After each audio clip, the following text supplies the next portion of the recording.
Do do do do do do do do do do. Hi. Excuse me. Greetings, fellow Earthlings. Wait for it. Fujifilm. How you doing this fine evening? Actually, a longtime viewer came to see me today on his way to Cincinnati. We went to the Indian buffet. Aapke se hai. That was wonderful. This is the review on the 50mm f3.5. Actually, I've been excited for quite some time to get this, and this lens, people are going to say, well, it's large. It's a pancake lens. Medium format lenses are substantially larger, in case you hadn't noticed, over that of FX or DX lenses for certain. Boring images, taking a lot of images, spent a lot of time. Actually I got a nice sunburn day before yesterday, out for an extended period of time with this lens. Let me actually take it off, but first actually let me show it to you on the size. And by the way, in case you hadn't noticed, okay, for lens and camera, medium format, this is as small as it gets, and that's really damn small. This is really small. This camera is what this lens was designed for. However, of course, it works perfectly fine at GFX 50S and the GFX 100. Can't wait to get my 100. I hear I'm going to get it within the next week or two. Supplies are starting to loosen up, but that's kind of off topic. But this is tiny. For medium format, that's actually very tiny. Specifically, let's get to the meat and potatoes of this lens. Like I said, I'm only borrowing this lens. It doesn't come available until the 26th of September. Yeah. Doesn't come available until then. Can't wait to get my copy. I was actually right when this lens was first announced ages ago. I told everybody, this lens, I know Fujifilm's strategy on this, even though they didn't tell me anything like this. I just knew. Look at that large rear element. I knew that this lens would come in at $1,000 or less, and I was right, $999. This lens actually comes with two lens caps. Let me actually show you something here. I actually have a couple of Voigtlanders that are like this. This is a convex metal hybrid lens cap that actually lets you attach the smaller lens hood. I don't have it here, it's right over here. Comes with a regular lens cap that actually fits the lens conventionally. But I and you are probably never going to use that. What we're going to use is this metal lens hood with a smaller lens cap. A very ingenious design. You can see that this does not actually stick out that far, about 8 millimeters from not much bigger than a filter, essentially. Let's get to the point of it here. So this is the lens. It's 23 millimeters shorter than the 63 millimeter 2.8 and 40 millimeters shorter than the 45 millimeter 2.8, which is my favorite Fujifilm GFX prime lens. I have all current 8 GFX lenses, and this is the 9th in a series that so far has been announced, the 50mm f3.5. This lens is a 40mm f2.8 equivalent. Pretty close. This is actually very close to 35mm, of course, but this lens is a very, very close approximation of a human eyesight field of view. $1,000, that's extremely cheap, and I think you can see how compact this is for medium format. Like I said, once again, very small. Let me actually screw this on here. The lens, and I've uploaded a lot of boring images.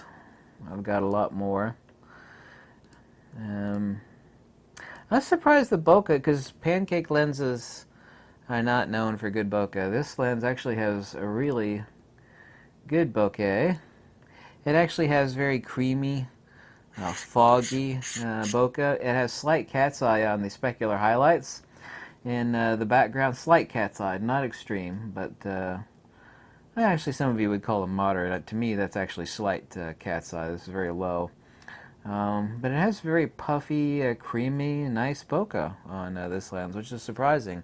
That's not indicative of most pancake lenses. What is indicative of most pancake lenses, I'll mention in a second here. This is a 9-element lens. I think it's in 6 groups. Quite corner-to-corner sharpness and vignetting is actually excellent on this lens. What was really surprising, and like you know the 27mm pancake Fujifilm X mount lens, which has incredible output, but it is just noisy as hell. Just noisy as hell. Just slow and noisy. I worried that this would be as slow, or maybe even slower, because when you make a lens, a pancake lens, there's only certain types of autofocus mechanisms you could fit in a damn pancake lens. The 63mm is substantially larger, but it is pretty noisy and it's not that fast. For most of you, you probably don't care. However, since this lens was designed essentially as a street sweeper lens, faster autofocus for nailing that stuff is important, and Fujifilm realized that. Let's put it this way. The autofocus on this lens is damn fast. How fast? Compared to my 45mm 2.8, it's about 15% faster, I estimate, since I have all the GFX lenses, and it's a lot faster, okay, than the 63mm. So one thing that was really surprising in this is damn fast autofocus, okay? Damn fast.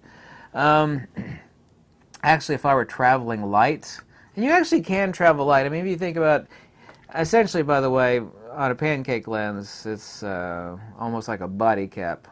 Like I know some people use the 27mm pancake lens as a body cap so they can take it out of their bag and take shots without having to mount a damn lens if it's in their backpack or their travel bag. And this is as small as it gets for medium format, of course, and the smallest GFX lenses are ever going to be. But I mean, this doesn't stick out that far. It actually uses as a lens cap, if you will, on the camera. You should never travel with a freaking lens mounted to your camera. If you don't know the reason why, you should investigate that. Shouldn't have to tell you that. But I would not if you're actually traveling with this mounted on the camera through airports, whatnot, so on and so forth. This lens is best, of course you could use for anything, best for street and travel photography. Like I said, 40mm 2.8 equivalent. If I were traveling light, I'd actually bring, and by the way, I don't know if you own it or not, one of my favorite GFX lenses is the 100 to 200mm. If I was traveling light, I'd actually bring this lens, the 23mm, and the 100 to 200, and be completely happy without a care in the world of needing anything. This lens, the 23mm, and the 100 to 200. Like I said, very cheap. At $1,000, this is damn cheap.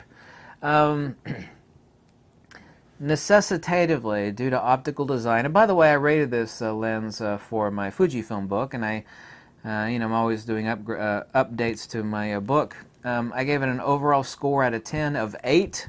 I actually gave it a value of 10 out of 10, which for value it is a 10 out of 10. Shortcomings. There's no such thing as, well, I've got a few lenses that are nearly bleeping perfect, and one of those lenses, I've only really owned 10 lenses that are just incredible, 10 out of 10 across the board, like perfect lenses. One of those is the 45mm 2.8 GF lens. One of the shortcomings for optical rendition, especially on pancake lenses, many of which have small front elements, which this one of course does have, is that the images are slightly desaturated. They're on most on really all GFX lenses, except for the 120mm macro, you almost have to desaturate it. The images look like you've already drugged the saturation slider to the right. The images from these are slightly desaturated, so unlike every other GFX lens where I'm usually desaturating it, saturation on image output from the 50mm is slightly desaturated. It is less than perfect. Now, for most pancake lenses, extreme sharpness is always an issue. This lens pulls it off better than any other pancake lens I've seen. I've tried a lot of pancake lenses, but it still suffers from some of that issue. How much? Very slight. I only actually had to sharpen one image that I uploaded, and so is it supremely sharp like the 45mm 2.8 or the 63mm? No, it's not. I was like, well, how? I know the question is going to be, well, how lacking in sharpness is it? And the answer to that is extremely little. If you actually add a little bit of sharpening to this lens, and I do mean very little, okay, very little sharpening, then you're going to be perfectly happy. But this lens is not, if you're going for, and of the images that I uploaded, Nobody made a comment. I've had them up for about a week now, almost. Nobody made a comment about them lacking in sharpness, but you know, my premise is, of course, and always has been, compared to what? Is it perfectly sharp? Yeah, it is perfectly sharp.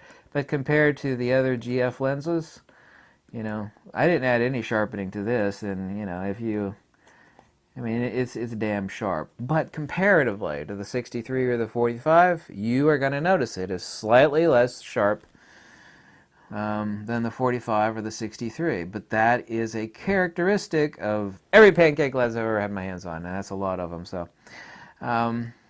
I said I gave it a value of 10 out of 10 and an overall score out of 10 of 8.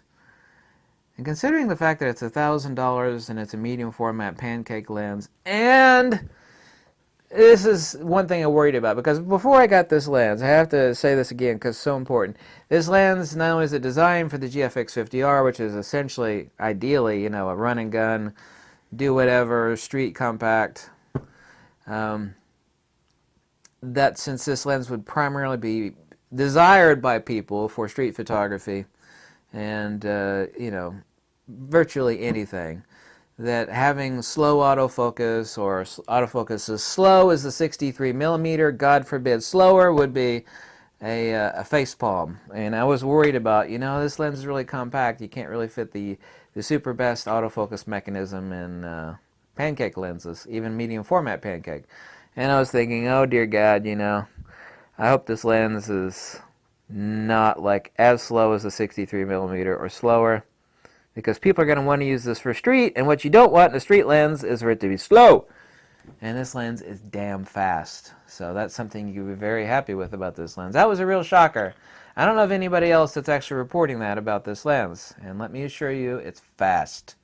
Is it 100 to 200 fast? No. Or 32 to 64 fast? No. Those are the fastest GF, or the 250mm. No, those are the fastest GFX lenses. But it's damn fast. Like I said, about 15% faster than the 45-2.8, so that gives you a great basis for comparison. I'm making an intelligent determination on this particular lens. Like I said, I have no affiliate links. I'm only borrowing this lens. No one is paying me to say one thing one way or another. I give honest, fair, logical, intelligent, objective reviews on lenses, and I laid it out, girlfriend. I definitely did on this lens. I did my due diligence. I've sunburned myself testing this lens, and I think that is fair recompense for making an intelligent, objective review on this lens.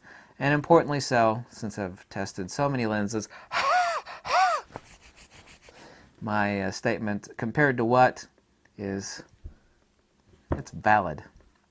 As one guy once told me, I said something, and he's like, well, that's just your opinion. And my response to him was, some opinions are worth more than others. Wait for it. Wait for it. Fujifilm. If you like these videos, you can always click the link below. Drop me a buck or two. Tell me how much you can't stand me or love me or whatever, either way. And also the link to my free Fujifilm book is below. I've not had anybody complain about it yet. It's 180 pages long, and it's free. But if you don't like it, since it's free, I will give you a full refund. Just let me know after downloading it for free if you don't like it. Because there's a first for everything, and if you don't like it, I promise to give you a 100% refund. I will actually give you a 200% refund. Oh my God. What's twice times 0? I'm going to have to whip out my calculator on that one. What's twice times 0? 0 times 2. Someone right now is saying, well, you're just being a schmuck now. And my answer to that is pretty accurate.